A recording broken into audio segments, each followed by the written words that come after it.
Do you want to hear a funny story? I played. Actually, I didn't play any games versus Richard this weekend, but I met Richard, and within the first 15 minutes that I met Richard, I called him Randy. Just Gentry, you got it. It's just the first letter is the same. Yeah, Gentry found out we look nothing alike. I'm such an old man. I'm so bad. But anyway, welcome back to Rolling in the Ozarks. And we were happy to deliver you some content. I'm never going to let the Randy and Richard thing die. I'm going to let it forever. It's going to exist forever. And I'm going to try to make it like a weird, crazy, I don't know, entity within our group. Anyway, like we are rolling in the Ozarks. And I want to just ask everybody out there right now, and this is our lead-off question. Everybody knows who we are right now. We're the core four. We're Gentry, we're Randy, we're Hubble, and we're Jay, right? So we're the core four. Let me ask you this question to you guys. Randy, I want to lead off with you. What have you been doing in the hobby lately? I had been painting some Dark Elves for Blood Bowl. Season starts this Friday for Blood Bowl. Been doing that, and then I realized I'm not going to get this done in time. So I re-registered my team to Amazon's because I have a fully painted Amazon's Blood Bowl team. So I'm using that instead. And I'm soon to start working on some terrain for some exciting news that we'll say at the end of the episode. Oh, okay. Can I ask you this quick question? Mhm. When you use your Amazons in Blood Bowl, are you do Amazons have the dodge ability? Everyone has dodge. Oh, that's my favorite thing about Amazon. Yeah. And I know last week I bragged about Blood Bowl. I'm going to do it here again. I will beat you with Amazons anytime, any day, anywhere, because I know how to use the dodge ability. No, I'm gonna make sure to zone you out and get you like a -4 modifier on there. You can try. How about what about you? Well, this week I've been building a table, a wargaming table, much to my wife's sanity with me using the sander constantly going. And it's been a lot of loud noise and also maybe, pulling my back a little bit, trying to lift this heavy table up. But also had what month are we in? April. RTT at Games Explosion and got to play 3 games. Just keeping the highlights here. My first game was with our dear Tristan playing Sylvaneth, and he has the new Sylvaneth, and this is my first time getting to see them. It was a interesting game. I lost. It's a very tech-heavy army mixed with the recursion of the Tree Lord Ancient. I like being able to see the Tree Wizard now. My advice is kill that Tree Wizard as fast as possible. It's going to make your game a lot easier. And then the Twist Weld, being able to say, hey, you got a maximum 6-inch move. I think it was the Twist Weld is very frustrating as a concept. If you can only move 6 inches and suddenly you go from 14 to 6, it reduces your movement pretty significantly. So then I played Shoney, unfortunately, I did hit him very hard. He's playing as Seraphon, and Seraphon versus Ogres does not go well in my experience. I love playing Seraphon with my Ogres. I don't think I've lost yet. It is the perfect matchup. So I can just hit Lizardmen and do 5 mortals on the charge. It just cuts through any armor really fast. I was playing monster trucks, so I had 5 monster trucks out there with the cannon and the scrap launcher. It was a lot of fun. So yep, I just bullied poor Shoney. I'm sorry. I love you so much, Shone. And then we had a new player, and I just got to do a training game for my last one. I was very happy to be able to do a training game.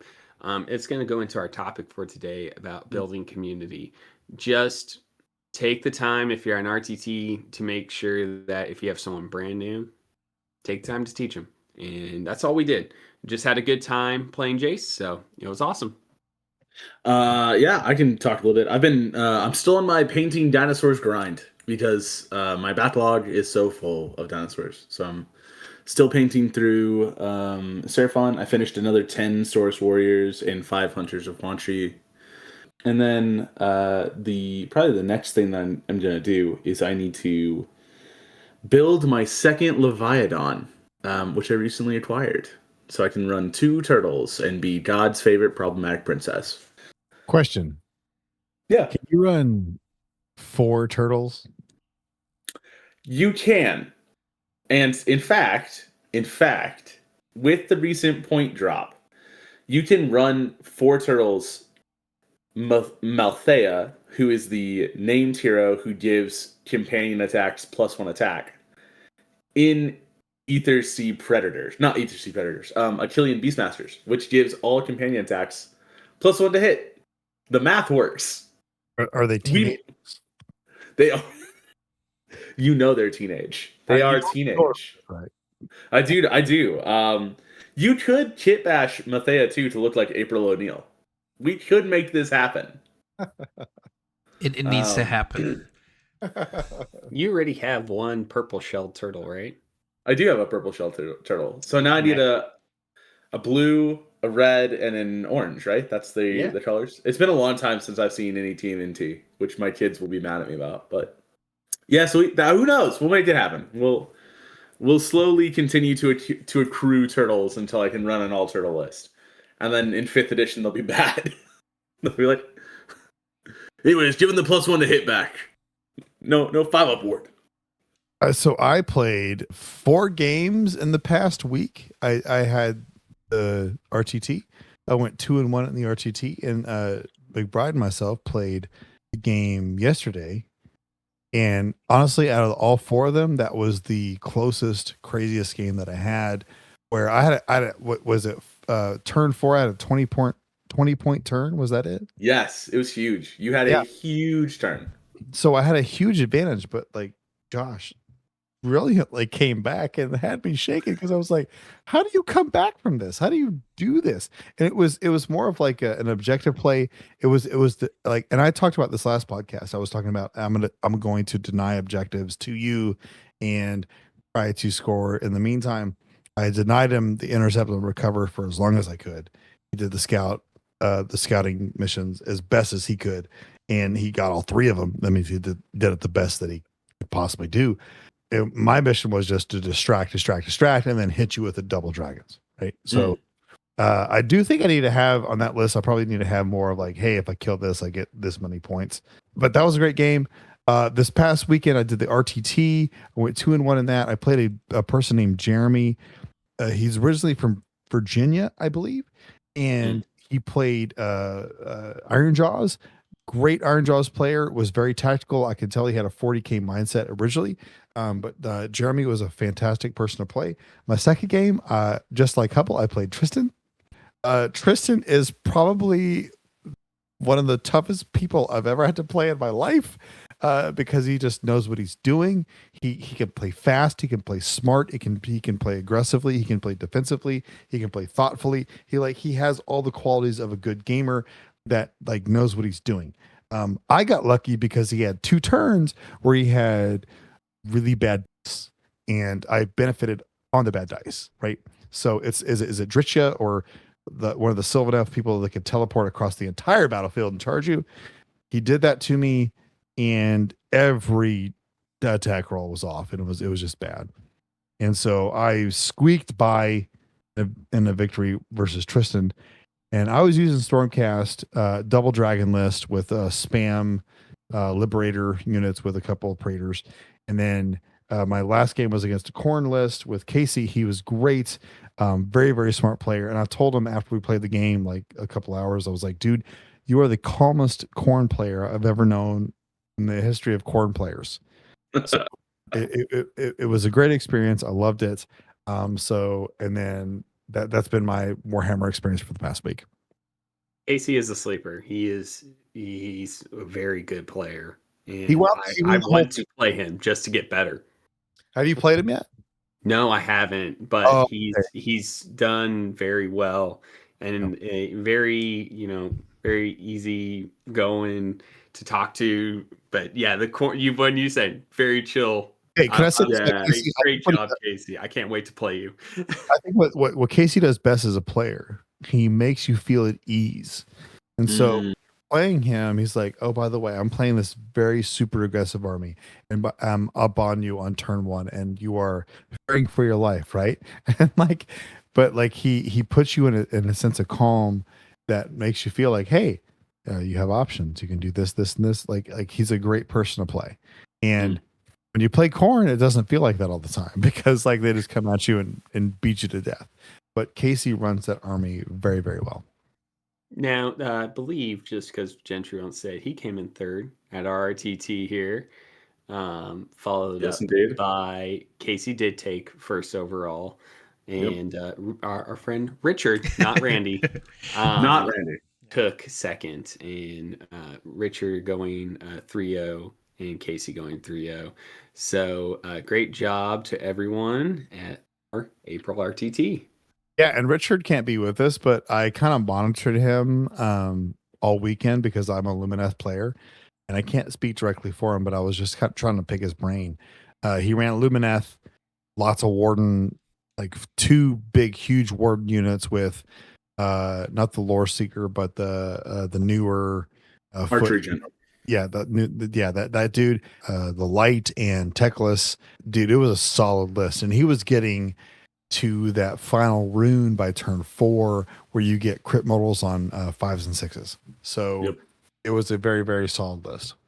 I think if it's anything like kind of what I think it is, that might be the list that Richard ran at Hogpit, which is it's a good list. It is a strong fundamental list that he plays really well. Plus, Richard is just a really good dude. He's a fun guy to be around. And he's got a great mustache. He does have a really good mustache.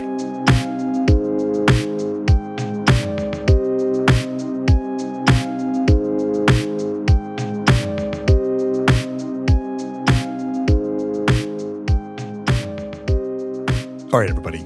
Here's our main topic of conversation for this episode. What do I do if I want to play Age of Sigmar, but there's not a local scene or local community? And how would I build that community? How do I make that happen? Yeah, I am super passionate about community. I'm super passionate about organizations. I'm passionate about just building relationships in general. And so this matters a whole lot to me. So as I mentioned, way back on our first podcast, 4 podcasts ago, I got into this hobby because of a guy named Steve, who is incredible. Love Steve to death. And it was because I wandered into my local game store, and I was like, Warhammer ? And he was like, do you like Space Marines or do you like fantasy? And I was like, I like Tolkien more than I do Dune. And he was like, sick, follow me. And so the spot in Colorado that I started playing Warhammer in had a really vibrant community that was already pre-existing, and it was just about plugging in. And so when we moved to Arkansas, I was not super aware of an AOS community out here. And in fact, a lot of what I had heard was that there's really not an AOS community out this way. And so I was really nervous about trying to find community and how do we make that happen, and do we build it? Is it already here? Do we plug into it? And thankfully, I had a few friends already kind of baked in who played Warhammer in Hubble, and then Herba, who I worked with, plays. So matters a lot. I think it's a really important question. And so I like to phrase it like this: why do I need a community? Right? Aside from people to quote unquote stomp, right? To table. I saw an Instagram reel today. I saw an Instagram reel today about a guy being like, I just want to table my opponent. And the other guy being like, it's 6 p.m., bro. I'm just trying to vibe right now. And so I have some opinions on this, right? And my first one is that you need a community because communities help the hobby grow and it becomes a robust space for more people. I think about this really often because one of my core life tenets is more people always.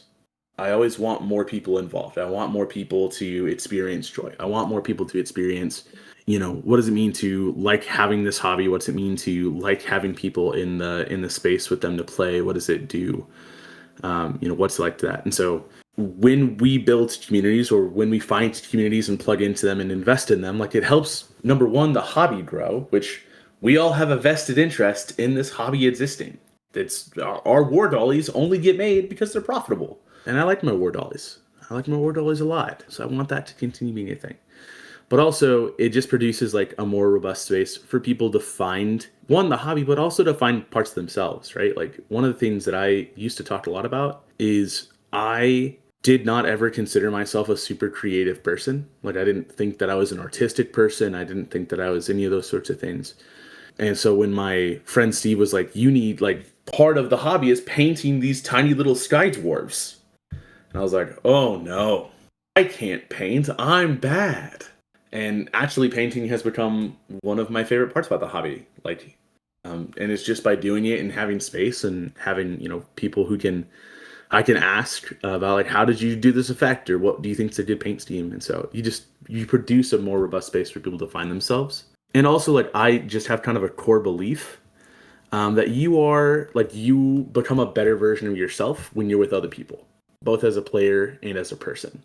If you know me outside of Warhammer, like I have a background in some religious spaces. And so like I'm a pretty firm believer in just having being in community makes you the better version of yourself. And so having a space where I can, hash out what does it mean to be a teacher with Gentry or Herba, or how do I, maybe navigate some conflict and, get Randy's perspective on it because he's a few years older than me. It like being able to play in a space gives you an opportunity to build those relationships and to, become a better version of yourself, because that's ultimately, I think, what we all want to be. So we want to be the best versions of who we are. Maybe not the fittest versions, the most winning versions, but the best version, right? Like how am I the best Jay possible?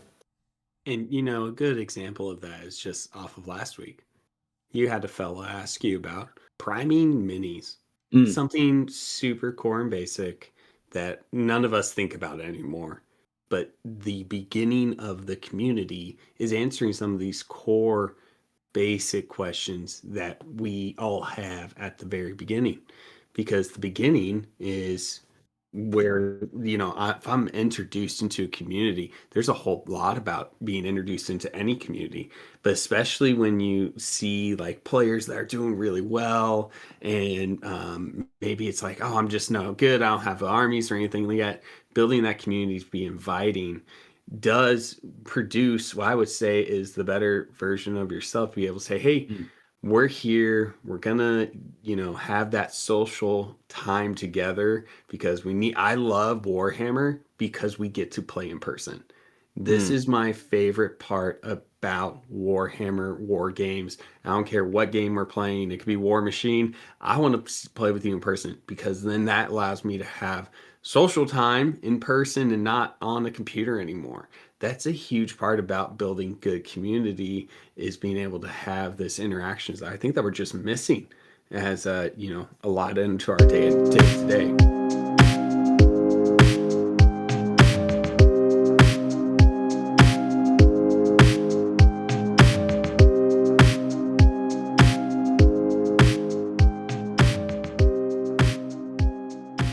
Quick question. Is it ultimately important for the long-term health of your local game store that you develop a game community or not?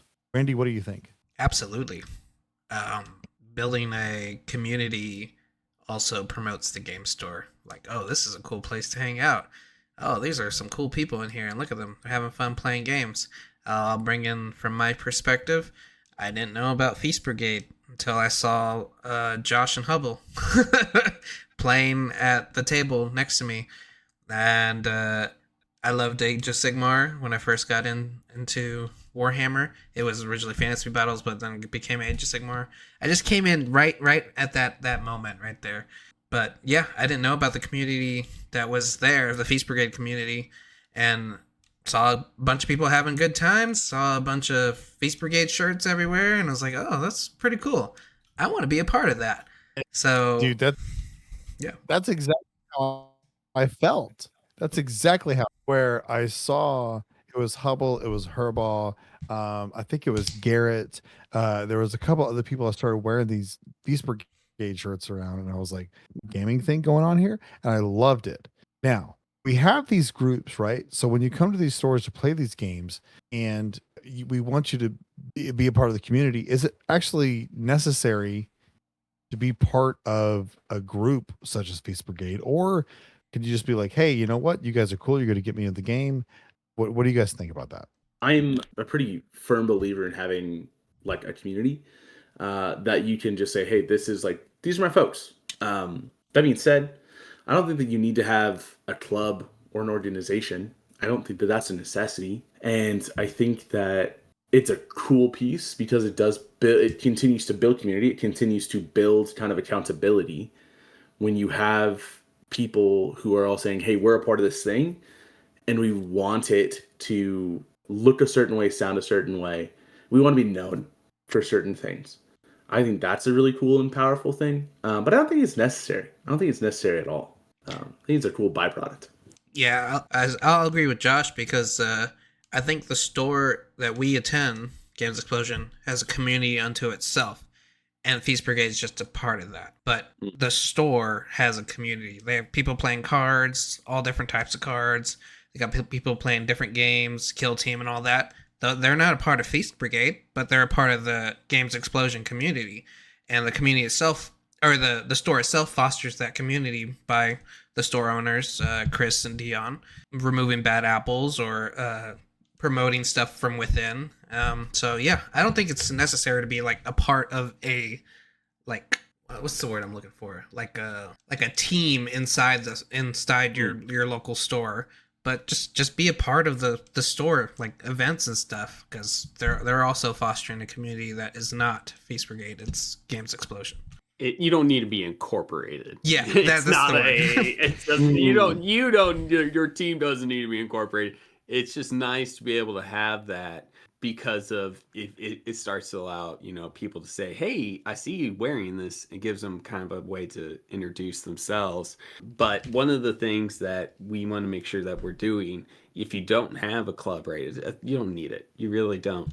Is if you see people watching you play a game, say, hey, I'm Anthony, I'm Hubble. What are you doing? Like, what are you looking at? And maybe they're just watching and saying, oh, I got a kid that plays this, or my brother or sister plays this, and I'm just kind of like looking at it. It's like, oh yeah, sure, you want to come watch, and then they get a little bit closer to the table and start watching you play. That is one of the gateways of getting your community established and saying, hey, you know what? Do you want to play a game? That's the next big step when we're looking at community. And yeah, the game store makes this a lot easier because we have a local spot that someone might just walk in. And this is me at the beginning of, my wargaming experience, was like a little timidly walking into the Warhammer store and be like, who's looking at me? They know that I'm not fully, I don't know anything about Warhammer yet. And they're all like, look, no, that's all in your head, right? Because this is where we have, these random social expectations on ourselves. No, that's not true. Invite the people that are on the outside and just say, hey, let's have a good time, and then invest your time afterwards. If they say yes to playing a game and, they're wanting to learn the rules, taking 4 hours to invest in the training game and say, hey, this is how this works, answer questions like, I don't know how to prime my minis. That's a thing that you're going to have questions on.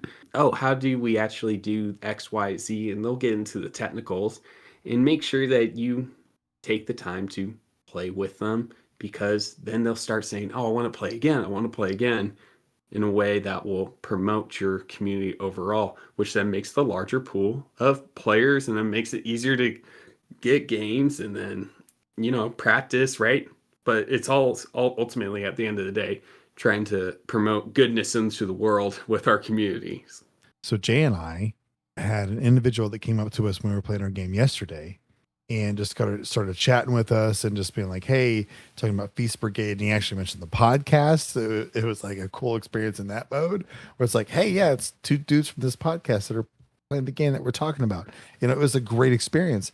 We asked him his name, and we started talking to the fella, and it was great. And that was community building.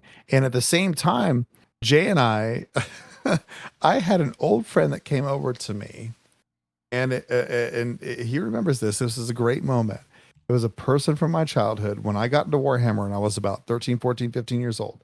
It was an individual that was like, that was playing the game. It was about maybe 5, 6, 7, 8 years older than me, that I got to know at the same time playing the game.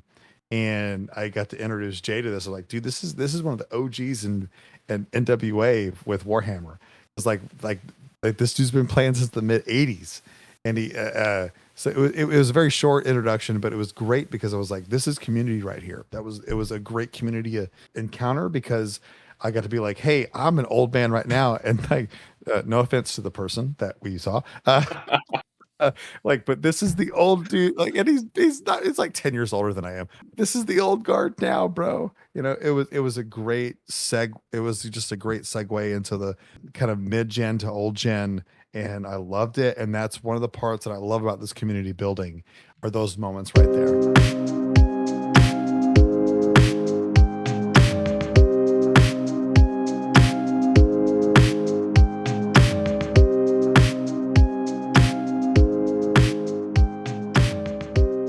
Yeah, it was super cool, because I even had the thought process of like, oh, this is sick. Like, here's, like, we're at this table, we have kind of like 3 generations of wargaming. Yeah. And then even, there's a few folks in our local community who are significantly younger than me, which is crazy to start to say now. But like, there's a couple of college guys who are 24, 23, 24. And if we had them at the table, that's like 4 generations of wargaming, which is crazy to think about. But that's it. I mean, that's the nature of community building, right? And like, one of the things that I think we need to focus on when we start meeting people and we start engaging with folks, like to help bring them into the game, is to meet people where they are. I'm a firm believer in lowest barrier to entry. So how, I want to meet people where they're at. So, over the last 4 or 5 months, I've had some cool opportunities to hang out with some folks who are newer to the game system, play 1,000-point games, kind of coach them through 1,000-point games, up to the point now that we've got a few folks in the local space who are playing, 2K games on the regular, who are super engaged, and who are now working on getting other people involved. And again, it's not from the perspective of, we're trying to multi-level, whatever it is. Marketing. There it is. Multi-level marketing. Warhammer. Someone out there is going to be really mad that I forgot that. We're not trying to MLM Warhammer, but I do think just having the opportunity to meet people where they are and to help bring them up to speed is always really cool.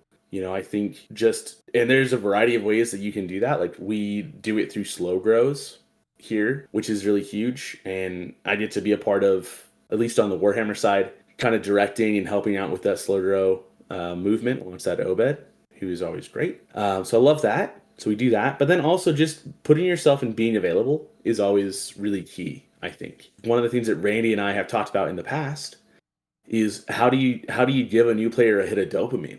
Well, you put a big model on the table and you let them smoke that model, bro. Because nothing feels cooler than killing a 160 millimeter pie plate and then being like, yes, I did kill a Maw Crusher. I did kill a great unclean one.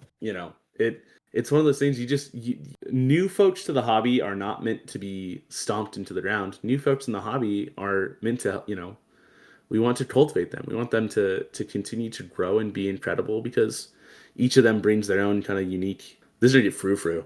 I'm just being so for real.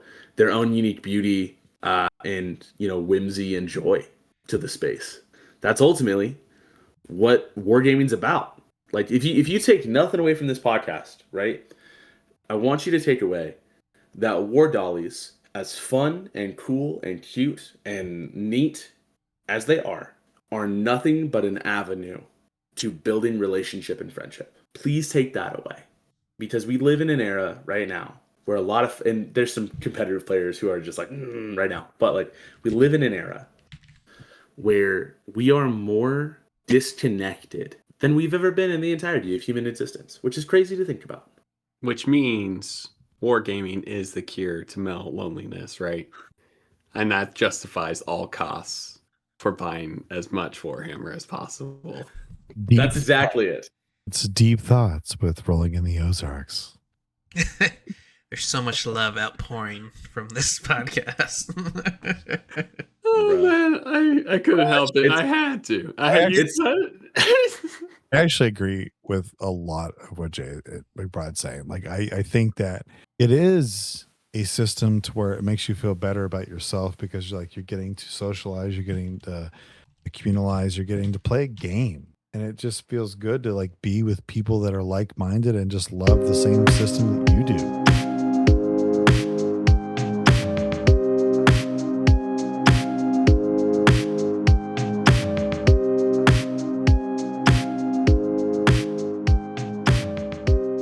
Randy, I want you to answer this, excuse me. Oh. What at the local store is actually hostile to your game system? Hostility. I think hostility comes out when you agree to play a game with somebody, but y'all don't set the expectations. Like, someone brings their 2K tournament list. Someone brings a fun list. That's just a meme. When you play someone and y'all's expectations don't meet, I think that becomes feel bad moments, and then that produces the man, I don't really want to play this game anymore. I just get stomped every time. You have to set an expectation with the person you are playing against. Like, okay, what are we doing? How do you want to play this game? Because there's all different types of players in our local store. There's competitive players. There's people just learning. There's people that just want to roll some dice. So we got to set the expectation of what we're getting into before we actually play the game. Well, I think, we just, with Randy, is communication is like every single relationship is we can all be better at communication. Read the infinite amount of books out there saying, hey, you want better relationships? Do be better at communicating. And how like core and essential that is just like I just consolidated thousands, hundreds of thousands of pages for you. Just speak good, because speak good be better. No. No, but I mean seriously, it's like if you can able to have that communication, it's part of it. And it's being able to say, hey, committing that time is the Rome wasn't built in a day mindset. It's gonna take games. And I can't believe that I have over 100 games of AOS played now. That blows my mind. I've been doing this since 2023. I believe that's when we kind of got started. And I think I'm at 138 right now. So it's a lot of games. Especially if the average of that game is 2 hours a piece, right? So that's a lot of time and commitment, but I love it. So I'm willing to put in that time to put into building community, do the teaching games here and there, especially with new players, and being able to say, hey, yeah, you got a new army. Let's take the time to, play with the new army, and not just necessarily just say, hey, you got a new army. Well, I'm going to, smoke you off the table before you even know what's going on. Let's learn this together. So that's a lot of the part of growing community to me, is just communicate 10 times over what you should normally be doing. Oh, you're a new player? Well, here's Archeon and some Varangard. Hateful. Good luck. Hateful. And we're just gonna slice your guy right in half right now. Hey, Ushran, boom, you're dead. Yeah. All right. Get better, nerd. Yeah, you know what? I'm taking it all back. Be as toxic as possible. I want the store to be just like that every single time. We're gonna make sure that everyone loses, and games only last 10 minutes. That game shop feel when a person walks in and they haven't been in there, they're not really accustomed to the things going on in the shop, and you walk in with that army, and the Warhammer nerds kind of like gaze over, and they see what you got bringing in, and they're like, "Oh, who's this guy? Who's this person?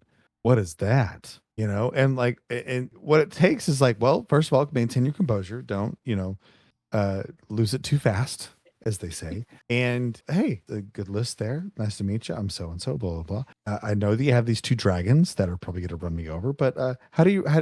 What's your philosophy of Warhammer? Blah blah blah. But like I think when people come into your events, one of the main things in an environment in a community is like, hey, welcome in, start talking, because like I saw 2 or 3 4 people that I haven't really got to know too well in the last event. I just started talking and hanging out. And like after you guys have a game, have like a 30-minute chat with that person about your game. That's one of the best ways to build a community too, is that like when you play a game with a person that you've never played with before, hey, cool. Are you new? Are you old? Are you have you been playing a year or two, whatnot? And then like, well, let's talk about our game. What happened? Like, what do you think happened in this scenario and that scenario? And honestly, when you start talking game strategy to people, you actually learn them really, really well.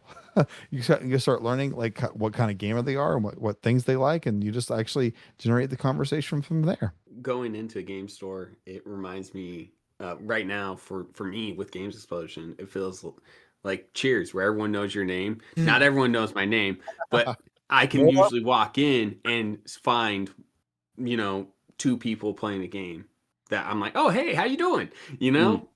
And that type of mentality is something that I never thought I would experience in my lifetime. I was like, oh, I'm never going to have a place where I just walk in and people I can just start talking to. It could be any hour, honestly.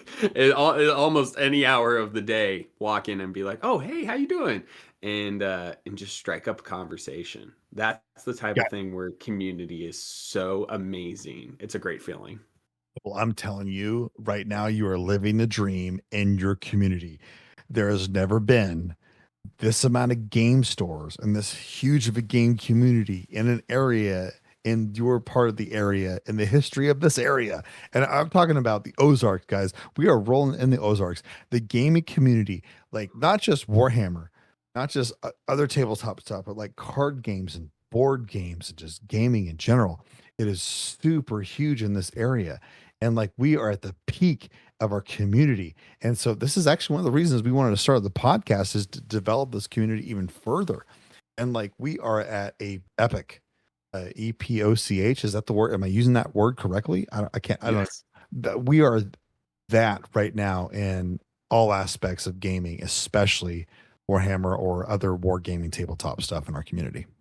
Completely agree. And like I want to lean in a little bit on what Hubble said there, right? Like the kind of Cheers aspect. And I don't want to be like sappy Sally here, but like we do. You're way too deep already. You're already in the full sappy Sally. It's all right. We love you. Okay, tough guy. I'm just gonna make the point. Like we've watched the death of like malls. We've watched the death of other third spaces, and in some ways, the gaming community, the game store, fills that spot, right? And so it's like it is a place where you can come in and you can play a game, or you can play cards, you can do whatever else, largely at a very low cost. Now granted, one of the things that we will always say on this podcast is support your local game store, because they need it, right? These are people, these are folks who put their whole lives, on the line to do this, crazy. We opened a game store. It's kind of a crazy thing. So support them, and thankfully, many game stores have an opportunity where you can come in, build that relationship, build those communities at a quite low cost, actually. But don't take that for granted. Never take that for granted. Which, I think if I can segue just a smidge, I have a hot take and then I have a tip that I think is super important for us. The hot take is when you're building a community, when you're engaged in a community, when you get to be like a community leader. And I use that term very, hesitantly. There's 2 L words that I think you need to just have in your back pocket at all times. First L word is you need to be willing to lose. You gotta be willing to lose. Play games and lose. because again, we want people to experience, high moments. And part of like a great moment is like, man, I won. That's incredible. My friends, if you are listening to this, be comfortable sometimes taking the L. At the end of the day, it's tiny painted word always. Be willing to lose so that someone else can win. That helps to build. And the second L word is be willing to loan. And this is one that I am a huge proponent of, and not everyone always agrees with me. And I think that's a comfortable thing. Okay. I am always willing to loan my stuff. If somebody comes to the table and says, hey, I need, I would love to know this game, but I don't have any models. Well, I've got good news for you. I've got like 4 armies, bro. Let's get some. What do you like? Do you like dinosaurs riding dinosaurs? I got that. Do you like brave knights who actually are flesh-eating monstrosities? I've got that. Do you like whatever, right? I've got things. And I'm always willing to loan. It sounds bad, but the first hit is always free, right? It's kind of this notion of I want you to experience what it feels like to get to, move models around the table. And so for me, I'm always willing to loan. I'm always willing to loan my stuff. And I know there are people out there who are not in that same vein, and that's okay. I have a very dear friend who will remain nameless, but he's like, I have control issues. Don't touch my things. I'm like, hey, that's fine. I love that. Thank you for knowing yourself. Meanwhile, I'm shoveling things into someone else's hand. I'm like, here, please take this. If you've ever seen me play a new player, I'm always handing out 3-inch gauges all day long. I'm like, you need a 3-inch? Here's a 3-inch. One of our good friends, who will also remain nameless, very kindly gave me a 3-inch gauge. He was like, don't give this one away. Quit doing it. Keep this one for you. So for me, be willing to lose, be willing to loan. Those are my 2 L's. I love these L's. They're my favorite L words. Right behind love and Leopleurodons. Okay. My tip for continuing to just be a good presence in your gaming community and in your local store is 4 simple actions. And we've already covered a lot of them. Be inviting. You see somebody staring at your game, invite them over. Talk to them. Walk through what the game is. Ask, hey, have you ever seen this before? Do you have interest? Do you need background? Do you know anything? Do you build Gunpla? Have you ever built a model before? These are all really easy ways to talk with somebody. So be inviting. 2, be courteous. Just be a kind individual. Don't make it weird as much as you can. I had an encounter where I had to gently remind somebody that we asked permission before we touch other people's stuff. So be courteous. Okay? 3, this is one that every game store owner will herald from the tops of mountains. Be clean. Please, for the love of all things good, be clean. Clean your space. So that means if you set up a little table, you have your terrain, put them away. Put them away. Clean your stuff up. Don't leave stuff on the table. Don't be that guy. Don't be that guy, gal, or non-binary pal. If you make a mess, clean it up. And last thing, be respectful. Be respectful. If things are not going your way, own it and just be like, man, I'm sorry. I'm not having the hottest game right now. I'm going through something I don't like losing. I'm kind of having a moment about it, and I'm sorry about that. If somebody says, hey, you're being awful loud, this is me. People tell me this all the time. My wife loves to lean over to me in brunch spots and go, Joshua, stop it. Which is fair. This is very fair. If somebody says, hey, you're being a little loud, bring it down. If someone says, hey, this is a family store, we don't cuss here, well, then the easiest route is we don't cuss. We hit those 4 things, and I really think that you are going to be a staple and a pillar of your local community. If you be inviting, courteous, clean, and respectful. People are going to love you, they're going to love being around you, and they're going to love the community that you helped build.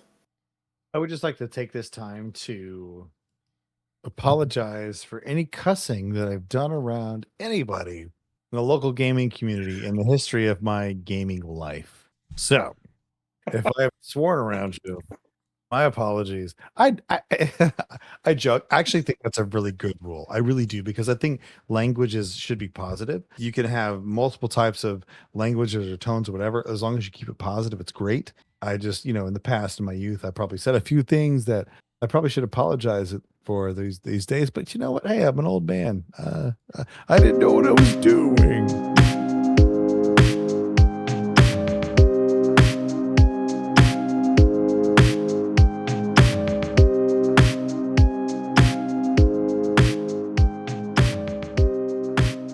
guys, I'm going to give some shout outs to some people, not just me, but everybody wants to give some shout outs to people. I want to shout out the people in our community that we haven't name dropped yet. Now, I'm not going to name drop you right now because I don't know if it's okay to do that. But I know that in Rolling in the Ozarks, there are a ton of people that are listening to our podcast, not just in our area, but abroad. We've gone all the way to Japan. In the UK, we are hitting markets that have never been hit before by Rolling in the Ozarks. So we want to give a huge shout out to the people that are actually listening to us, that are supporting us, and just like giving us like a try. And we appreciate this. We appreciate that. So thank you very much. Thank you for that, Gentry. So upcoming, we have Hoghammer here in Rogers, Arkansas on June 13th. It's going to be one of our local GTs here. It's going to be hosted at AdventureCon. Sign up for that for your AOS GT experience. It's going to be a great time. Obed put together another good one. Be sure to buy your tickets to it. This is going to be through a convention, so you actually have to buy your badge through the convention's website. We can post where to go on our Instagram account when we post this episode. There will be a link in the Best Coast Parents app, and we'll take you right there. I also want to give a shout out to Summergeddon from June 27th to June 28th in Springfield, Missouri. Now, this is a team event. Am I correct on this? You are correct. That's correct. If you are not on a team currently, there is a possibility for you to get on one. You just got to get in contact with some people to get on a team. This is going to be a major event. It was last year. It was super fun. The community loved it. Just one thing for you to get involved with again. So if they need to get on a team, what should they do again? Remind me. If you contact Don Trice, you should be able to get that figured out. But there is a Discord for Summergeddon in the Great Plains. You can also get on there. If you ask anyone in the Great Plains in the general chat, you will get that access to Summergeddon pretty easily. But Don is the one that's organizing it all. But I know he's really busy. I believe Travis is helping him with organizing it. It is Summergeddon, everybody. Join it, live it, love it. I get to unveil? Question mark? I don't know. We're gonna have a great time about it. We're currently in the process of figuring out how to do live streams, and particularly how to live stream games. And so there's gonna be a plethora of potential live streamed games coming soon? Question mark? Like in the summer, there is of course our Rolling in the Ozark stuff, but then also some other potential things going on. We also have a YouTube channel, so that's where we're going to be streaming our games. And is that, just so I'm sure, Rolling in the Ozarks is the name of our YouTube channel? Correct. Rolling in the Ozarks. Excellent. So you can count on seeing some live streams there in the future. So it'll be really fun. It'll be an enjoyable time.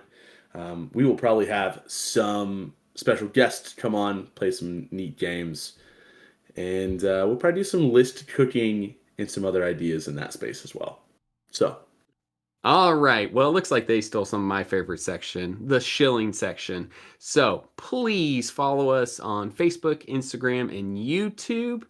You can also listen to us on Spotify and Apple Podcasts. Give us a 5-star rating. Let us know what we can do better. And we love y'all. So we're going to catch you rolling in the Ozarks next time. Bye, y'all.